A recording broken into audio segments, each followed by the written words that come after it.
কেমন আছো বন্ধুরা? ফুডি 7-এ তোমাদেরকে স্বাগত জানাই। নিত্য নতুন ও ট্র্যাডিশনাল রেসিপির জন্য এখনই সাবস্ক্রাইব করুন আমার চ্যানেল ফুডি 7কে। নতুন রেসিপির আপডেট সবার আগে পেতে চাইলে বেল আইকনে টাচ করে নোটিফিকেশন অন করে নিন। বাড়িতে আমরা ফুলকপির সবজি রান্না করি, কিন্তু ফুলকপির যে স্টকসগুলো থাকে অর্থাৎ ফুলকপির পিছনের যে ডাঁটাগুলো থাকে সেগুলোকে আমরা ফেলে দিই।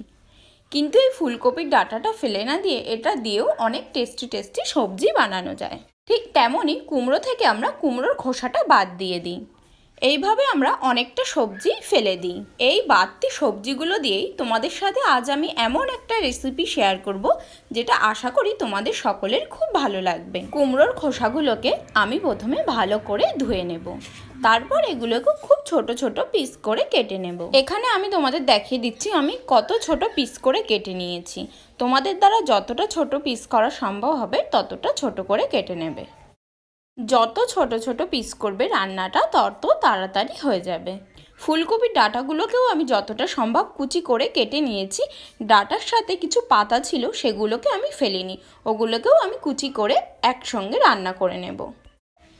ডাঁটাগুলোকে ভালো করে ধুয়ে নিয়ে গরম জলে ফুটিয়ে নেব। জলের মধ্যে অল্প একটু লবণ দিয়ে দেব। ডাঁটা যেহেতু সিদ্ধ হতে একটু দেরি হয়, এই জন্য এটাকে 2-3 মিনিট ধরে ভাপিয়ে নেব। 2-3 মিনিট পর কপির ডাঁটাগুলোকে গরম জল থেকে তুলে নেব। আমি এখানে একটা মিডিয়াম সাইজের আলু নিয়েছি। আলুটাকে খোসা শুদ্ধ ভালো করে ধুয়ে নিয়েছি, তারপর খোসা শুদ্ধই সেটা ছোট ছোট পিস করে কেটে নিয়েছি।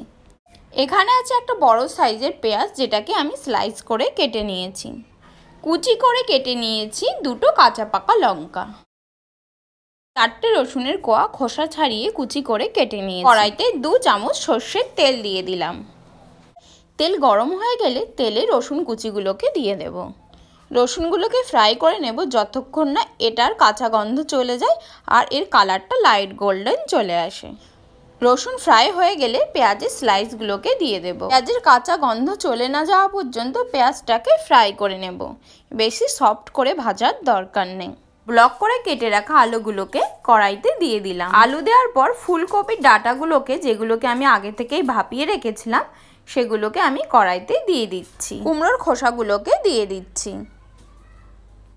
লবণ দিয়ে দিচ্ছি। লবণ তোমরা স্বাদ অনুযায়ী দেবে। 1/2 চামচ হলুদ গুঁড়ো দিয়ে দিলাম। তারপর সবজিটাকে খুন্তি দিয়ে ভালো করে মিশিয়ে নিয়ে ঢাকা দিয়ে রান্না হতে দেব। সবজি যাতে নিচে লেগে না যায় সেই জন্য মাঝে মাঝে ঢাকনাটা তুলে নাড়াচাড়া করে দেব। সবজি থেকে যে জল বেরোবে তাতেই রান্নাটা হয়ে যাবে। তবুও যদি মনে হয় যে জল কম লাগছে, সবজির নিচে জ্বলে যাচ্ছে, তাহলে তোমরা 2-3 চামচ জল অ্যাড করতে পারো। 1/2 চামচ মতো চিনি দিয়ে দিচ্ছি। চিনিটাকে ভালোভাবে খুন্তি দিয়ে মিক্স করে নেব। টোটাল 5-6 মিনিট ধরে রান্না হওয়ার পরে আমরা চেক করে দেখে নেব কপির ডাঁটা আর কুমড়োর খোসা আলু সিদ্ধ হয়েছে কিনা। সবজিটা ভালোভাবে ফ্রাই হয়ে গেছে। এখন আমি ফ্লেমটাকে অফ করে দিচ্ছি। এই সবজিটা ডাল ভাতের পাতে অসাধারণ টেস্ট দেয়। ভাত ছাড়াও এটা তোমরা রুটি পরোটার সাথেও গরম গরম সার্ভ করতে পারো। রেসিপিটি ভালো লাগলে ভিডিওতে একটা লাইক দাও। তোমার মতামত জানাতে কমেন্ট বক্সে তোমার সাজেশন লিখে জানাও যে কেমন লাগলো রেসিপিটি। Thank you friends.